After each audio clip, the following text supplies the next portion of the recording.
My name is Prince Adu Mensah. I'm originally from Ghana, and I'm the founder and CEO for Three Studios LLC. We're a business that we give like media services to companies, organizations, and our role is to make sure that we're putting your business into visuals that your client can see what you're doing. We try to document every project you're doing as a business owner. We try to sell your business through visuals, and that's what we basically do. We also cover events, live events, pre-recorded events, and all that. We do all those things. But our major focus is commercial videos and filmmaking. Yeah. Yeah. I also saw that you do some photography as well. Is that correct? Yeah, we do photography, but all these ones are sub things we do with the media. And it's not like a major thing we do. There are sub things we do. We do photography for companies Yes. if they do come for the service.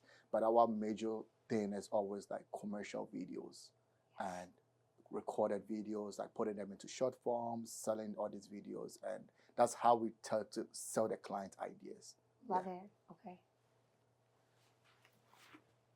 I hit record. Sorry. My assistant is not here. She's sick. Oh, okay. So that I just Oh, sometimes I'm like, let me make that's sure. okay. It's okay. We'll cut this. It's fine. That's okay. Anyway, no, that is wonderful. And could you give me a little bit of a backstory about yourself? I know you are from Ghana, so tell me your story, tell me your journey, and how you got into the industry you're currently in.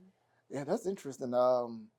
So in Ghana, I started this business in Ghana already, and it was I was just growing up with a mindset of being a business person. I love business so much. And my dad, he's late. He died in 2017. May his soul I'm rest in peace. sorry. Yes, but he was a businessman, and he owned one of the biggest vegetarian restaurants in Ghana. And I followed his footsteps. I followed him as a little boy wherever he goes on the TV, talking to clients and all that. I followed his footsteps. And everybody thought I was going to be a chef. Everybody thought I was going to be like my dad. But I had this skill in me that it was fire. I feel like I couldn't do away without it. Was filmmaking, telling story in the form of visuals, script writing. I love those things. And so when I got to around the age of 15 years and people saw me going towards that direction, everybody was surprised. Like, why are you going with this field? Your father has already left a legacy. Why don't you just follow that legacy? But you see, I felt like there's problems to solve. And my dad has already solved the health problems with food in my country. So I don't think it's something I want to follow. I mean, other people can continue for it. And there are people like I have a sister who's already running that business already. But my goal was to come out and make film, come out and tell stories. And my childhood wasn't that a great experience. And I wanted to tell films, make films to help solve child abuse, social abuse, or any domestic violence. Like that was my biggest goal. So along that path, I decided to go into film school, where I did 4 years in film school in Ghana. And then after the film school, I made one film that was screened at the French embassy. And that was a great short film that I think touched a lot of people's heart. It was about domestic violence and child abuse. And so I said, okay, this is good. Like, let me just keep going. And I ended up coming here to the US to study filmmaking. So I had my master's in filmmaking at the New York Film Academy. And after that, I realized that I had more skills than filmmaking. So the idea was to come here, study, go back to Ghana, and build my studio, like make my business bigger. But after school here, events led to events, Yeah. one thing led to the other, and I was getting so much to do here. And then I ended up staying here. And that is how come my business ended up establishing itself here. It wasn't easy. It wasn't an easy journey at all. Like I went through a lot of unsung struggles. I went through struggles that if I tell you some of them, you're never gonna believe them. But I always say I don't focus on the struggles. My greatest focus is to focus what is ahead of me. If we take a camera, we don't turn the camera around. If you want to focus something, you focus, you look straight and you focus it, right? Yeah, you don't care about what is behind the camera. What you care about is what the camera is seeing. That's right. And that is my goal right now. My past has kind of motivated me. It has made me stronger to be where I am today. And I think growth is not just about you growing. Growth is about looking back and see how far you have come. Yeah. No, that is an incredible story. I know you haven't told me like all the crazy stuff, Yeah. but that is incredible. And the fact that your dad was a chef. Yeah. I love what you said that maybe there's problems to be solved, solutions to be given, and you said your dad's already done that. You wanted to make your own legacy and your own path, and Yeah. that path was in the film industry. Why is being an advocate and giving just um, what is the word, visibility to domestic violence and all those issues so important to you? It is very important to me because I feel like maybe even though I was unfortunate to go through most of these things, I feel like I'm also fortunate to overcome these things. And most kids are not fortunate to get through that. When some of them get into domestic, get abused. When most kids get abused, they end up staying there. That becomes their home. They see abuse to be normal. They grow up and they see being abused as a normal thing. I wasn't I didn't get to that point. I was able to come out of that shell. But I feel like how many kids are able to do that? Most kids are left in a very traumatic situation. So I feel like being an advocate for that, creating awareness, showing people the right way and the right way to handle kids, I feel like that's the most important thing. Most of the time we've been focusing on the victims. And I feel like that is okay, but let's focus on the abusers. Let's tackle them. Let's go against them. Let's fight them, and not fight them in a violent way, but let's fight them by what creating awareness of the damage they cause to these little ones. And so I decided to get through that point of view and look through that lens and say, hey, I think I'm going to address this man for handling this kid this way. The more I do that, the more they, because once you try to save the kid, the abuser may go away, but keeps abusing people. Yeah. That kid is safe. You have done your part of creating awareness to save that kid. But the abuser gets to live and harm other people. So you tackle the main problem. The kids are not the problem. The kids are suffering from that problem. Yes. So we're tackling the main problem, which is the abuser himself. So that is why I have so much passion, so much I see passion that. to do that. But hey, sometimes you need money to tell these stories. Yeah. And that is why I opened this company and we're doing these commercials and all that for the finance part. But the absolute passion is telling stories Yeah. that is going to advocate for these kids. Yeah, absolutely. I'd like to talk about some of the client spotlights and some of the awards that you've gotten. You've gotten the, from what I've seen, is the GWA Awards. You came in second place for Best Ghana Writers Award, which is incredible. Thank you. And then you've also been in the Benpali Film Festival, which Yeah. is incredible. NDIVA Women Film Festival. Tell me about what it felt like to be recognized and be awarded some of these things. It's, awards are not my major focus. I don't care about whether I win an award. My greatest award is to see a child survive from child abuse. That's the greatest award I'm asking for. But however, along the paths, we got a lot of recognition in terms of awards. And like you said, all these awards that you've seen already are awards that were given to us based on visuals and storytelling. And that is a motivation for me, actually, that, oh, okay, at least my film is reaching somewhere. Someone is seeing my film and recognizing it. But you see, whenever I get an award, whenever I get in front to talk to people, after the award ceremony, I always tell them, the award is just an object for recognition. But there's one particular recognition that will always stay in my heart and will never leave. Is the recognition of these little ones, these kids. And that is the greatest award, like I said earlier. So yes, all these are great awards, and it just keeps me going and makes me feel like I'm on the right path. There was one award that we won. It came with cash, and that money was invested into another film project. Yeah. So I feel like the more we get these things, these are financial support we get to be able to get into more projects. Yeah. And like I said earlier on, it's more about this little one. So it's just symbolisms of awards that we have. Yeah. But I don't really much talk about them. Yeah. Okay. I just wanted to highlight because sometimes maybe you don't want to highlight it, but dang Yeah, it, I'm and gonna I highlight. got nominated for one award in France, and it was about the youngest entrepreneur. And I told them I'm not interested in that. Like, What? yeah. So they nominated us like, just take my name out of the nomination list because in a very respectful way. It's just because I have also come through a level of, oh, he's a kid, he's a young guy. I mean, business wise, how can a young guy be owning a business? That was one of the challenges I came up with. I faced all these challenges when I was trying to establish my business. Yeah. The disrespect and all that. But to Not look at, taking you seriously. yes, but to look at where we are. And one thing I did, and I think I can share this with everybody who's trying to start a business, always try to change your circle. because once you change your circle, it's a strong motivation for you to carry your business. I changed my circle. I started having friends that were far older than me, friends who own big business in the US here, friends that actually know where they're going.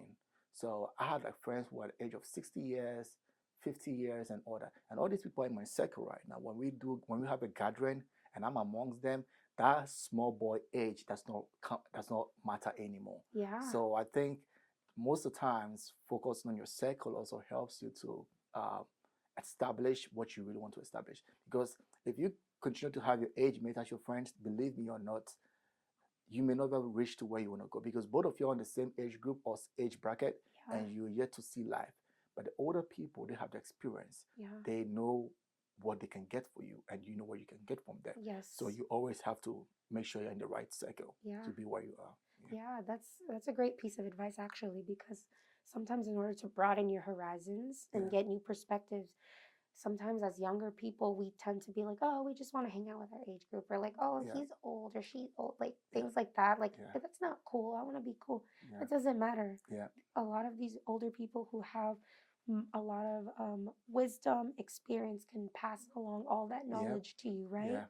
Yeah. They can. And you learn a lot from their experience. Believe me. Like I'm a living testimony for that. So it's hard because sometimes when it's time to have fun, that's where the problem is. But I don't care about fun. I care about a career path. That's Yeah. my focus here. Wow, I love that. Like, how do you think that you got the way that you are? I know you talked about that you've gone some of through the terrible things that you highlight about, like Yeah. domestic abuse, and how some people don't get out of that rut, which is unfortunate. Mm. Um, how did you get this passion, and how did you get this positivity and like entrepreneur mindset? Was this something your parents instilled in you? Did you read books, or how did you get this way based on what you went through? I think one, I'll give the biggest credit to my dad, and he, like I said, he was an entrepreneur. He knows how to make money. He knows the right places to go to make money. And his focus, he once said to me that, hey, you see me going to all these places trying to make money. My focus is not the money. You may think that's the money, but his focus is always trying to service people first, and then the money comes in. So what actually made who I am today is because of, I think, the kind of parental coach I had for my dad, especially. My mom was very supportive as well, especially with the field I chose. And this is one problem we have facing in, I can speak for my country, not here. Yeah. But in Ghana, for example, in Ghana, when a child wants to pursue a certain career, and especially in the art field, they end up being not able to achieve this field. So, for example, like a child wants to be an artist, a painter, or a musician or something. Most parents block the chances of these kids and say, I want you to be a doctor instead. I want you to be this instead. And at the end of the day, these kids will grow up and be living the dreams of their parents or the wishes of their parents, whilst their parents will be in the grave. And they'll be suffering for their parents' decision. My dad is in the grave right now, and I'm not suffering for his decision. I'm taking responsibility of the decision I took and say, hey, daddy, I want to become a filmmaker. And he said, I'm going to support you towards that direction. And that is the support I had. However, not every kid is going to get that. So I think because my dad listened to me, my mom listened to me, it's why I am today. Actually, initially, they wanted me to become a doctor because I was good with science. Yeah. But here I am today, like being a filmmaker. So I think that is what inspired me. Another thing that inspired me was myself. I always tell myself that I can be whatever I want to be in this world as long as I put my focus to it. And I think that is what has helped me to date. I have looked up to some business entrepreneurs. I've looked up to some successful people, and I think they always inspire me and say, I always say, if you have been able to do it, I can also do it. And so I think that is what has inspired me to be where I am today. Wow, that's incredible. Thank you Yeah. for sharing that. Yeah. As far as marketing goes for yourself as a business and with your own business, what do you like to do to get your name out there? Are you an avid social media user, getting your name out there? Do you go to networking events? Yeah. So for us, marketing has been something that has been natural to us. Like we already into the marketing game, and I always tell people who are starting business that when we come to marketing in business, I see people post on their status and say, oh, I have this friend, they're not supporting me with my business, they're not marketing my business for me and all that. No way. You don't expect your friend to market your business. You don't expect your family. They didn't put you onto that field. You chose that path. It's not their responsibility. It's not they're not obliged to do that. It's your choice.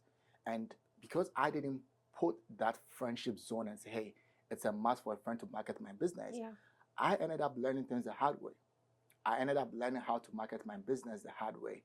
I did it through networking, through word of mouth. One other thing that we do is more of cold callings. Yeah. So we use all avenues for marketing. And I have never relied on a friend or a family to market my business. Because the moment you open that gate, then they also want something in return. They want you to give them free service. They want you to give them free productions, everything free. But I don't work like that. I work through the professional way, the strict way. So whoever is watching this, my advice to you is that whenever you're starting a business or if you have a business already, don't look at friends and family to market or promote your business for you. If they do, that is fine, but they are not obliged to do so. Yeah. Yeah. I love that. No, that's great. You've Thank learned you. so much, it seems, on your journey already. My goodness. Yeah, it's true the hard way. Yeah. Yeah, The only way sometimes, right? I know, right? Yeah. And then I would like to highlight a couple of things that you do that I saw on your website, just for anybody who's listening and hasn't had a chance to look. But Yeah. for your video production, you do corporate type of work. Yeah. You do a lot of promotional things, documentaries, as you've said, event coverage, commercials, live streaming. Yeah. What else? Films, Yeah. which is incredible. And then for the photography side, I know Yeah. you have products, photo shoots, event photography, Yeah. editing, sound design, for production, like just all kinds of things. Do you do all of this by yourself? Do you have a team? How does this work? I was once upon a time the one-man band. I was the only one. I was the only one who used to do all these things. And it's okay. When you start in a business, it's gonna happen. You're gonna be the man with so many caps. You're gonna be your own HR. You're gonna be your own director, your own CEO, your own manager, and everything. But at the end of the day, you should know that that is what you are signing up for. Once you put that in your mind, it's easy for you to start a business. So I was everything by myself. But along the way, when everything started like falling into place, we ended up employing people, and we have a team now, a huge team that we're working with right now. And some of the team are here, some of them are in Ghana, and some of them are Uganda. Like we have different part of team in different part of the world. Yeah. And I think the reason why I'm working with most people, especially in Ghana and all that, is because of the employment rate in Ghana. It's very low. And one of my greatest goals is to make sure that I raise that standard and make sure that I create more employment for people back in Ghana. And like I said, everything I do, I try to use that to solve problems. So in as much as I'm tackling social issues, I'm solving people's business problem and creating all these things for them, I'm also trying to go down to the people back in Ghana and say, hey, this is what I have for you, and this is what I'm offering to you. And when we make payments to them from here, it's because of the exchange currency rate, it's something good for them to be able to cater for them back in Ghana. Yeah. And I think that has really helped most people that I'm working with, especially in Ghana. So yeah. That's incredible. I love that you're giving back to your community. Yeah. I think that sometimes it can be when you feel like, oh, how can I help? And the fact that you're able to is incredible. Like sometimes you probably think like, wow, I'm able to do this. This is such a goal. See, like there was a time I had a call. We did a cold calling with one business here. And the lady, I think that we had a chance to speak to the CEO herself. And when she answered the phone, and she said, the first thing she did, we spoke about the plans we have to promote her business.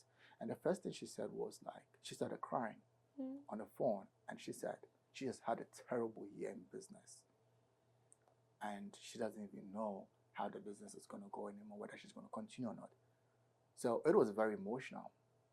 And I told her, like, hey, I'm going to talk to you. She was thinking about the same thing I'm saying about her friends are not supporting, the family is not supporting her business and all that. And I said, hold on, I'm going to talk to you like a soldier, because the business is not a playground, it's a war front. So I'm going to talk to you like a soldier. Okay, we're going to solve this today. And we're going to have a meeting and all that. So I told her straightforward and said, hey, these people are not the ones supposed to support your business. They are minding their business, you chose this path. And you are already on the war front. The moment you give up, you are not winning, you are dying slowly. Oh my God. Yeah. And the only way to succeed in this entrepreneurship world is to understand the fact that this business or this world has no partnership. It's you alone on that road. And you are on a road leading to a place. And the place you're going to is where your customers are. And that road is not going to be a smooth road. It's going to be semi-smooth, rough, untarred. There's dust. You are the only one. You're going to have workers follow you. But some of these workers will give up along the way on the road. Some will be thirsty, some will be dry, some will be tired, and some will just fall off the road. Yeah. But that shouldn't stop you from getting to your destination. Absolutely. After saying these words to her, she quickly stopped crying and booked a meeting with us. We had a meeting. We did a commercial video for her, and today she's doing good. So, like I said, that is what I want to see. I want to see people excited. Yeah. I want to see people happy. When I see business doing bad, I want to step in and say, hey, this commercial plus this commercial can help your business. Yeah. And that is what I love to do. Well, that's incredible, man. And the way you said that about it being like a war zone and it's not a playground. It's not a playground. You're a business person, I know. Yeah. Having this, it's not a playground at No. all. It's not easy. There might be days it's gonna be dry season, and then everything around us actually speaks to us. Nature speaks to us, but we just maybe don't pay attention. When you look at these trees during the fall season, you understand it's not the same thing during spring or winter. It keeps changing. It's never going to be brown forever. The trees are not going to be dry forever. There are times that are going to come, it's going to be green. So don't cut the tree down. Just make sure you're staying in the game. Yeah. Just stay in the business. It's going to be slow, but just stay in it. There are times that's going to come.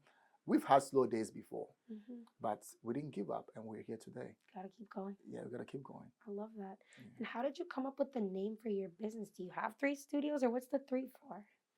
That's an interesting question. And when people ask me these questions, it's like it's hard for me to give that information out, but I'm gonna say it to you today. Thank you. So 3 is a very unique number for me. And one thing I've experienced in this entrepreneurship world is that there's always 3 dimensions in the business world. There is you, the CEO or the founder, and attached to your business, the name of it and everything as one. There is the consumer, that's the second, or your client. And there's a third force. The third force is always the secrets of your business that nobody knows about. Because everybody sees you and your business. Everybody sees your clients, your type of customers. We all see Apple. I see you holding an Apple phone. I see the Apple company itself, but I don't see the third force. There's always the invisible or unseen third force that is actually merging you and your clients together. Yeah. And that third force is the strongest force in business. And so I combine all these 3 together and I call myself 3 Studios. Wow. And the third force, I'm never going to tell you what my third force is. That's fine.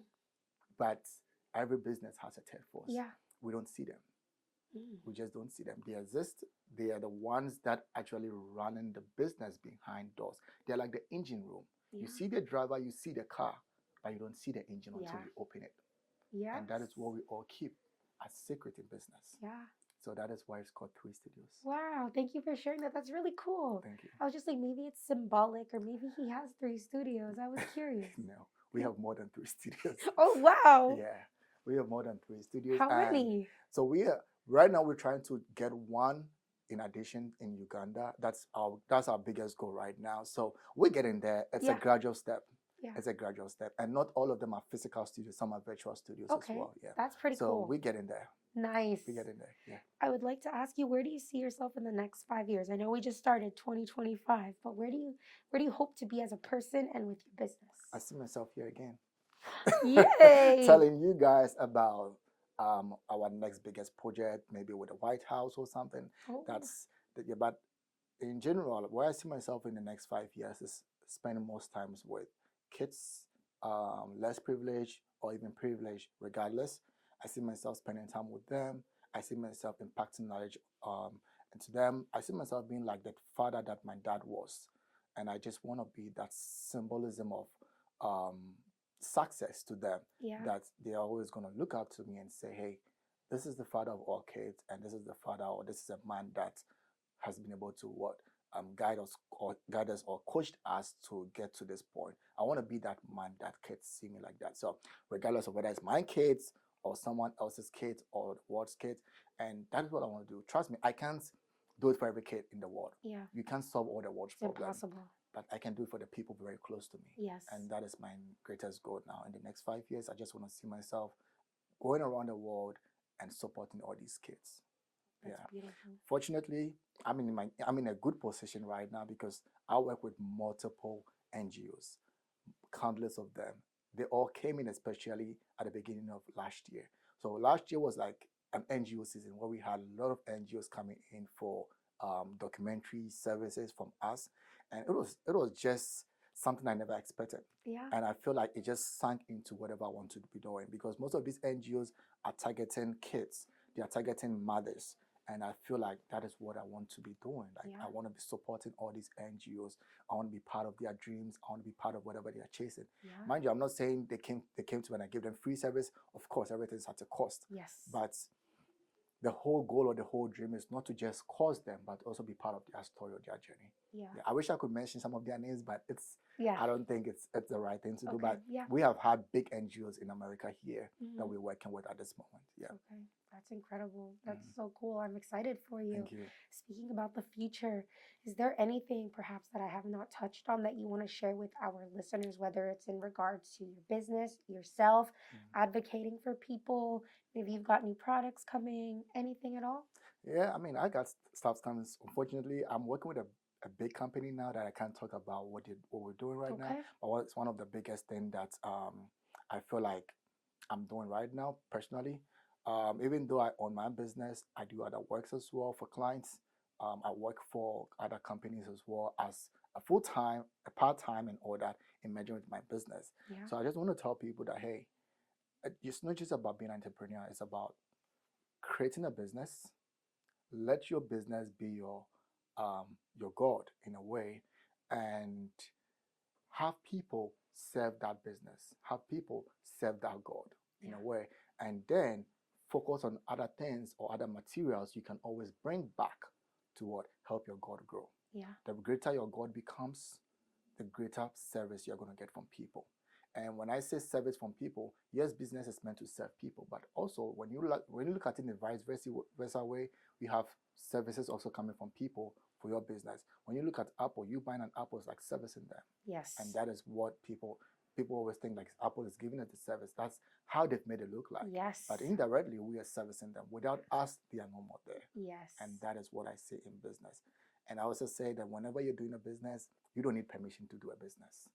You don't need someone to tell you that, hey, start a business. Look at Uber. Look at all this Uber and all that. They never seek permission from anybody. They saw the problem with taxi, and they said, regardless of San Francisco's regulations, we're going to go into the business. I'm not supporting whatever they did, but I'm saying that whenever you want to achieve something, do it the right way, but you don't need any family endorsements. You don't need anybody to tell you Just what do to it. do. Just do it. Yeah. As long as you know what you're doing is very legit, go for it. I love it. Yeah. Yeah. Thank you. Thank you. All right. My final question is, do you have a quote or a mantra or a saying that you like to live your life by, or maybe something that somebody told you that you would like to share as a last message for our listeners? Yes. So there are two things in investments or business. And one of my philosophies is that it's either right or wrong. It's either successful or failure. So if you get into a business, there are two things. You're going to fail or be successful in it. And when you put in money into your business, don't be scared. Put the money into it because there are two things. Either it's going to fail or succeed. Don't be skeptical about it. Go straight for it and put your money into it. If you have to, if you believe in it, that's going to succeed. Do it. Don't be partial. Don't go like, oh, maybe it will or maybe it's not. No. It's going to either be successful or not. Yeah. So that is what I always believe in. If I'm doing something, it's either going to go to the left or to the right. Believe me, like big companies have failed in certain things that you're doing. Coca-Cola introduced some products and it wasn't successful. They retrieved. Most companies will introduce products. It may not be the best of all. They will always take it back. They bring it to test the market. They put most investment in it. It's not going to be successful. They take it back. There are businesses that have tried so many things that did not work. Even though they are successful, the little ones they bought to add to it, it didn't work, and they took it back. So it's okay to invest and try and test the markets. Don't be scared to invest money into your business. And that is what I've always been doing. I've learned from people that whatever you're doing, make sure that you're putting everything to it. And investment is not just about money, it's about time. Some people are scared to quit their current job and start their business because they feel like they're living on paycheck to paycheck. The moment you're scared about it, forget about the business you want to start, because then you're going to live on paycheck to paycheck for the rest of your life. Yeah. I had to quit a job at a point in my life to start what I'm doing now. And it was a dry season for me. But if I didn't take that decision, if I didn't take that sacrifices, I don't think I'll be sitting at your studio today. So it's because we did take that sacrifices, and that sacrifice you are taking is going to be a generational success for everybody around you. Like I'm saying right now, people back home in Ghana, we've created jobs for most of them, and it's a success for them because I took that risk, I took that decision. Yeah. So it's not an easy route. It's difficult, but you need to make that sacrifice. I definitely resonate with what you say, because sometimes it can be a scary thing It is. to like quit a job or like paycheck to paycheck. You have like so many things saying like, no, Yeah. don't do it. Be rational. Don't. But sometimes you got to take that. That's the only way Yeah. you're going to get started and do it. Yeah. I mean, it's not even difficult. Paycheck to paycheck is nothing.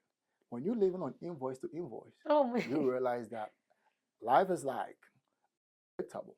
Yeah. You never know when your next client is coming. Yep. But at the point it's going to come, you know when your next client is coming because you are now a seasonal worker with them. Yeah. You know every March they are coming to you, every September they are coming to you, know about that. But the beginning is going to be rough. So for you to jump from paycheck to paycheck to there's one level that's paycheck to paycheck, invoice to invoice, and then it becomes now you giving people paycheck to paycheck. It's like an ecosystem. It goes round, and then you now become the boss giving it out. Yeah. But you got to make the sacrifice. If you look at most of these successful people, they had to quit something. Some quit school, some quit their jobs, some even quit living. Dang. Yeah, before they became successful. Yeah, I know people that they were starting a business, they died before their business became successful, and their kids are benefiting from it. So it's not going to be easy. Yeah. So many things can happen. But I always say, in your mind, always make sure you want to leave a legacy. Absolutely. Yeah. Wise words there. Well, thank you so much for being on the podcast today and Thank offering us a lot of insight and sharing your passion and the Thank you. things that you're doing. We really appreciate that so much. Thank you too.